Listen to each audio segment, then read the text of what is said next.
नमस्कार, आप देख रहे हैं रिप्रेजेंट इंडिया न्यूज़ और मैं हूं मनीषा श्रीवास आपके साथ। नागपुर महानगर पालिका चुनाव 2025-2026 में प्रभाग क्रमांक 38 से अपक्ष उम्मीदवार विजय दीनानाथ शेंडे से हमारे रिप्रेजेंट इंडिया न्यूज़ ने उनके चुनावी मुद्दों पर प्रचार के दौरान विस्तार से बात की। तो आइए देखते हैं हमारे रिप्रेजेंट इंडिया न्यूज़ की यह खास रिपोर्ट।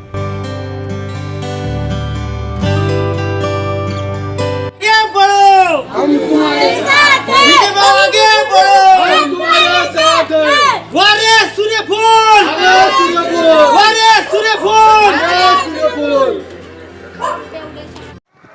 संडेजी, तुम्ही प्रभाग क्रमांक 38 मधून उमेदवार म्हणून उभे आहे। प्रचार प्रसार तुमचा जोरात सुरू आहे। काय म्हणणार, तुमचा परिचय देऊन सांगा। माझं नाव विजय दीनानाथजी शेंडे आणि माझा प्रचार चालू आहे आणि चांगला जोराशोरात चालू आहे। एकदम विजय होण्याच्या याच्यावर आहे। तुम्ही या अगोदर काय सामाजिक कार्य केले आहे की प्रभाग क्रमांक 38 ची जनतानी तुम्हाला मत द्यायला पाहिजे? हे सगळं जनतेचा जो कोल होता त्या जनतेच्या कोलामुळेच मी इथे उभा आहे। लोकांनी मला सांगितलं की बा तू उभा राहा, काही सामाजिक कार्य आहे माझेवाले, म्हणून लोकांनी मला हे समर्थन दिलं। म्हणून मी इथे या प्रभाग क्रमांक 38 मध्ये गटाकडून मला अपक्ष उमेदवारी घेतली। मागील 4 ते 5 वर्ष झाले ते प्रशासक राज्य होता, महानगरपालिकामध्ये नगरसेवक ना होते, तर तुम्हाला काय वाटते या 38 नंबरचे प्रभाग आहे तिथे विकास कार्य झालेले आहे का? मागचे नगरसेवक होते त्यांनी विकास केले आहे की नाही केले आहे? मागच्या नगरसेवकांनी विकास म्हणजे आज आमच्या गटरची समस्या राहते, गटर वाहते पूर्ण रोडवरून, रोडचे कामं बरोबर नाही आहे। आज तुम्ही जैताळ्या प्रभागातील जर फिरले तर तुम्हाला ते रोडची दशा काय आहे हे तुम्हाला लक्षात येईल। आणि जे काही कार्य केले आणि जे काही नाही केले, आज आपल्या इथे खेळाचं ग्राउंड नाही आहे, जिम नाही आहे, म्हणजे एक ग्राउंड नाही आहे लहान मुलासाठी खेळायला, बसस्टॉप नाही आहे, शौचालय नाही आहे। बस म्हणून काहीतरी असं करायला पाहिजे होतं, जे झालेलं नाही आहे।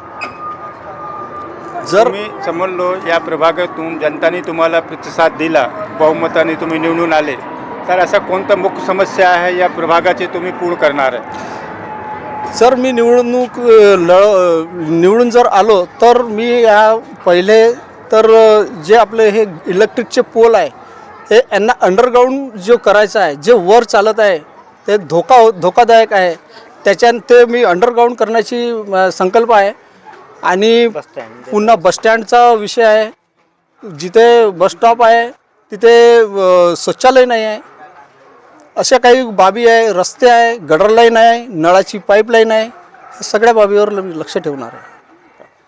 15 तारीखला मतदान होणार आहे, तुम्ही या भागाचे 38 प्रभाग क्रमांकचे जे मतदाता आहेत त्यांना काय आवाहन करणार आहे? मी त्यांना आवाहन करतो की येत्या 15 तारखेला जे मतदान होणार आहे तिथे मला भरघोस मताने तुम्ही निवडून द्याल आणि मला महानगरपालिकेमध्ये पाठवून माझा आवाज बुलंद कराल, अशी मी त्यांना आवाहन करतो की मला जास्तीत जास्त संख्येने मताने निवडून द्यावं। तुमचं चुनाव चिन्ह काय आहे?